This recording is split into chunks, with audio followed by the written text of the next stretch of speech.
Persahabatan adalah kasih yang resiprokal antara dua orang insan yang dipenuhi oleh ketulusan. Yonatan adalah seorang anak raja. Dalam sistem pemerintahan kerajaan pada umumnya, Yonatan adalah pewaris tahta ayahnya Saul. Sementara Daud adalah seorang gembala. Betapapun demikian, keberaniannya, imannya, dan kemampuannya dalam peperangan sungguh mengagumkan. Ia bagaikan panglima perang yang gagah perkasa. Tentu hal ini tidak terlepas dari penyertaan Tuhan dalam kehidupannya yang membuat perempuan-perempuan Israel mengagungkan Daud melebihi Saul. Saul mengalahkan beribu-ribu orang, sementara Daud mengalahkan berlaksa-laksa orang. Betapapun Saul tidak mengetahui bahwa Daud telah diurapi sebagai raja, melihat ketangguhan dan kepemimpinan Daud, Saul menganggap Daud sebagai ancaman bagi tahtanya. Melihat rakyat semakin mengagung-agungkan Daud, Saul dikuasai kemarahan dan kebencian. Ini menjadi prakondisi bagi berkuasanya roh jahat dalam diri manusia. Oleh karena itu, hati-hati, jangan biarkan kedengkian, kebencian tinggal di dalam hati kita. Alkitab mengatakan, keesokan harinya roh jahat yang dari Tuhan berkuasa atas Saul, sehingga ia kerasukan di tengah-tengah rumah. Sedang Daud main kecapi seperti sehari-hari. Adapun Saul ada tombak di tangannya. Saul melemparkan tombak itu karena pikirnya, baiklah aku menancapkan Daud ke dinding. Tapi Daud mengelakkannya 2 kali. 1 Samuel 18 ayat 10 sampai ayat yang ke-11. Betapapun banyak orang mengeluh-elukan Daud melebihi ayahnya, Yonatan tidak melihat Daud sebagai ancaman. Hal itu terjadi bisa karena beberapa sebab. Bisa karena Yonatan tidak punya ambisi, atau bisa juga menunjukkan kebesaran hati Yonatan.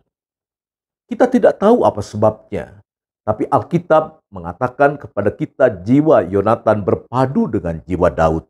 Itu yang membuat Yonatan membuat perjanjian persahabatan dengan Daud.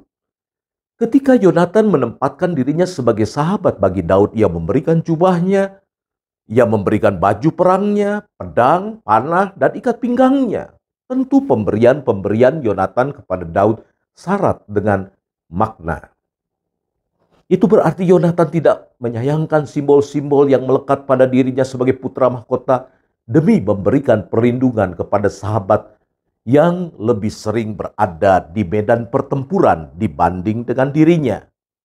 Ketika Daud melihat bahwa Yonatan sungguh menempatkan dirinya sebagai sahabat bagi Daud, Daud mulai membuka hati dan menyampaikan kekhawatiran-kekhawatirannya.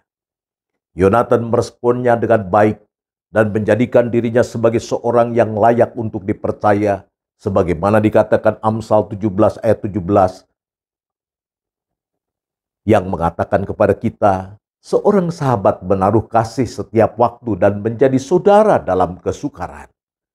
Persahabatan yang sejati memerlukan keakraban, di mana kita mengenali harapan-harapan, pergumulan-pergumulan, serta pelbagai gejolak yang tersimpan dalam hati sahabatnya.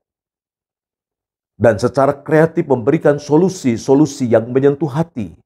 Seorang sahabat membantu kita menemukan kekuatan baru dalam Tuhan, sebagaimana dialami Daud ketika ia mengalami ketakutan karena Saul yang mengejarnya. Maka bersiaplah Yonatan anak Saul, lalu pergi kepada Daud di Koresia. Ia menguatkan kepercayaan Daud kepada Allah. 1 Samuel 23 ayat 16. Persahabatan tidak cukup hanya ketika dua jiwa berpadu. Persahabatan mesti dipupuk dengan sikap resiprokal dua belah pihak, secara khusus resiprokal untuk hal-hal positif. Sebagaimana Yonatan telah menepati perjanjian persahabatan dengan Daud, begitu pula dengan Daud. Ia menepati perjanjian persahabatannya dengan Yonatan yang sudah tiada. 2 Samuel pasal 9 mengungkapkan kesetiaan Daud pada janji persahabatannya dengan Yonatan.